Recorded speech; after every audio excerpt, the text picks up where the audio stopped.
That's all you pay me for? This is a bit long. Sorry. I work for a contractor doing custodial work for a casino. To preface this, I took this job mainly because it did not involve management in any way. I have worked in management most of my career and was just burnt out. When I started this job I was made aware by the recruiter, assistant, who I will call Amy, she's lovely, that a lot of the people that worked at the site only spoke Spanish and that there may be some difficulties with communication from time to time. This wasn't a problem for me as Amy spoke English and was currently managing the contract because the actual contract manager was on medical leave due to having surgery. I am the kind of person that works very hard mainly because I take pride in my work ethic. As soon as I started I downloaded Duolingo, an app that is used to teach foreign languages, and began to learn as much Spanish as I could so I could better communicate with my co-workers. I am still learning but know enough to understand my co-workers most of the time. Most of my co-workers are lazy. They are oftentimes on their phones while on the casino floor, huddled in groups, or hiding in the locker rooms to avoid doing the work. I, on the other hand, have regularly gotten compliments from the company we are in a contract with about my work ethic, so much so that the president himself has sent emails to my company to show his gratitude for me hard work, as well as giving me some free merchandise with the company's logo. Here's where the story gets more interesting. We are ridiculously short-staffed. On a regular shift we are supposed to have 10 custodians working, cleaning the machines, the bathrooms, keeping trash off the casino floors, taking out trash, mopping the bar and restaurant, restocking all the supplies, etc. Oftentimes we will have 5 people on a shift or less, and with my co-workers being fairly lazy, that means a lot of stuff doesn't get done. I am regularly doing most of the shift's workload by myself, as well as picking up the slack for the other shifts because they too are extremely short-staffed. The actual contract manager finally comes back from medical leave about 3 months into me working there. We will call her Sally. At first, me and Sally get along great. She thanks me for my work ethic and for everything I have been doing. All of that changes when I asked for 3 days off. We had been working mandatory overtime and up until then I was there for nearly 60 hours every week because we were short-staffed. Initially Sally agrees to my time off request. I filled out the paperwork and made copies for myself just in case. Managerial background, a week before the days I requested come up and she puts out the schedule and my time off wasn't applied. I approach Sally and ask her why, and she says that someone else put in for time off. This other person is the laziest of all of my co-workers and regularly acts as a supervisor because she's worked for the longest and is the only person that can understand a little bit of English. I tell Sally that I think this is extremely unfair considering that I put in my time off request over 2 months ago and had made sure that no one else had asked for the same days beforehand. Sally explains that she doesn't have any paperwork to prove that, so I give her my copy which I had placed in my work bag. This is when Sally decides to show her true colors. Do you want to do my job?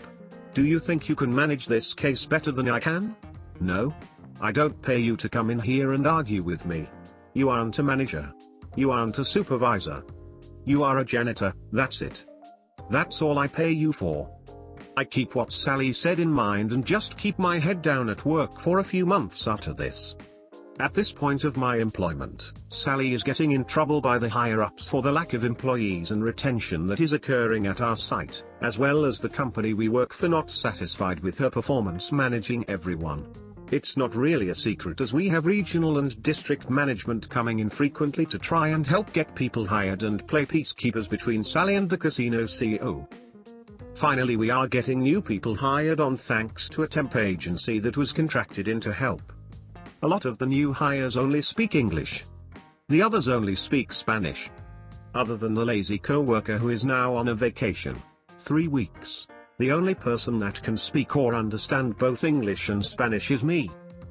The morning the new hires arrive, everyone is gathered in the office, including Sally's boss. They go through orientation, only speaking English, for the new hires and begin to give everyone their assignments. This is when Sally comes up to me, Irate. I need you to train the new hires today and make sure everyone else is doing what they are supposed to be doing. Me. Does this mean that I'm being made a supervisor? Sally, who apparently forgot our previous conversation. No, but you're the only one that can speak English and Spanish, and so I need you to make sure everyone's doing what they are scheduled to do. Me. With a blank expression, I'm sorry Sally, but I can't do that. I'm not a manager. I'm not a supervisor, and I'm not a translator. I'm a janitor. That's all you pay me for. Remember? Sally at this point is trembling with rage and starts screaming at me about doing what I am told to do and dropping my attitude, etc. I looked her dead in the eye, with her supervisor, whom she forgot was behind her, and pulled my resignation out of my bag, handed it to her and walked out, knowing full well that now they were going to have a lot more issues because their best worker quit, and there was no one that could effectively communicate between the workers and the company we were contracted with. Skip forward to the next week and I get a phone call from Mr. Regional Manager. Hello, J. Sakura Art. This is Mr. So-and-so. I wanted to formally apologize for the behavior of our former employee Miss Sally. She has been relieved of her position and we would like you to come back to work with us in a supervisory position. I am now a supervisor, and they are paying for me to take Spanish lessons, which once I complete I am supposed to get a significant raise. Hello, is it me you're waiting for? Alright, so like many of my other stories, this happened when I was working as a supervisor for a major cable internet provider. For this particular story, I was working the 6 p.m. to 2 a.m. shift, somewhere around 10 p.m. This is relevant to the story, mostly because at that time of the day, we've got an absolute skeleton crew as nothing much is going on. There's me, one other supervisor, maybe a dozen customer service agents. There is absolutely nobody else customer facing in the building. There might be a janitor or something around, I don't remember.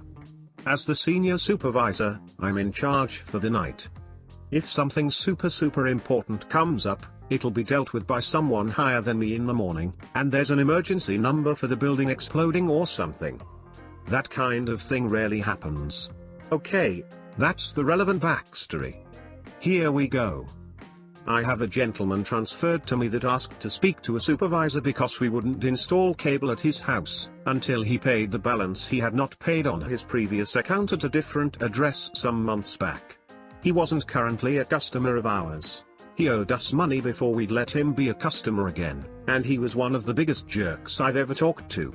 All in all, this means I've got a lot of leeway to work with, as keeping happy a non-customer that's actively trying to not give us money was not one of our higher priorities.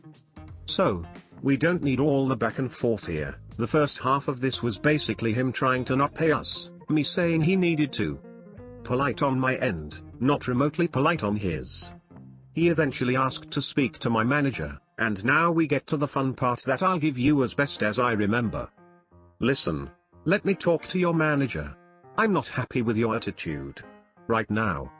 To this point, I've given him zero attitude. I've just given him answers he didn't like, but politely and professionally. He's been fighting for a position in my top 5 rudest customers already. If you'd like to speak to someone else, I can certainly get you someone, but my manager isn't available right now. No. Don't give me that. I want him right now. Do you understand me? I'm sorry, but I mean he worked the morning shift today. He's literally not in the building, and won't be until 9 o'clock tomorrow morning. Would you like him to call you back tomorrow? Remember, as I said at the start, it's 10 p.m. right now. No, I don't want him to call me back. Okay, fine, shut up and listen really carefully. You're at one of those big call centers, right? I want to talk to the highest ranking person in the building, you got that?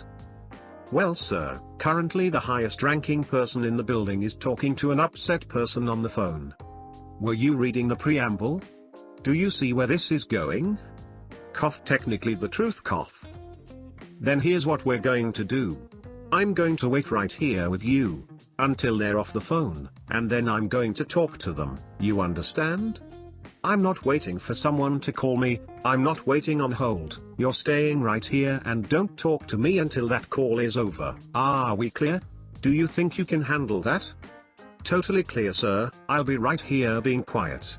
Feel free to check on me anytime. So, 99% of my job involves being on my PC, mostly helping the agents through our in-house instant messaging program. I do that for roughly an hour, while this guy barks at me now and then to make sure I'm still here. I tell him that I am, he grumbles. I wait. This continues until... Okay, I'm not waiting on this phone any longer. The second that person is off the phone, you have them call me at this number, okay? Immediately, I don't care what time it is. No problem at all, I'll make sure that happens. So he hangs up. And me, doing my job exactly as he asked, while being the highest ranking person in the building? I call him right back, as fast as I can dial the number. He of course is first confused, then really upset as I explained that he got exactly what he asked for. Why didn't you tell me that? You didn't ask. You told me to shut up, to listen really carefully, and to do exactly as you said to, while I was trying to help you myself, trying to get you someone else, trying to do my job in any way I could. I followed your instructions to the letter, as you demanded. Now, was there anything I could do for you? Profanity ensues. He hung up. Another customer who I was happy to comply with.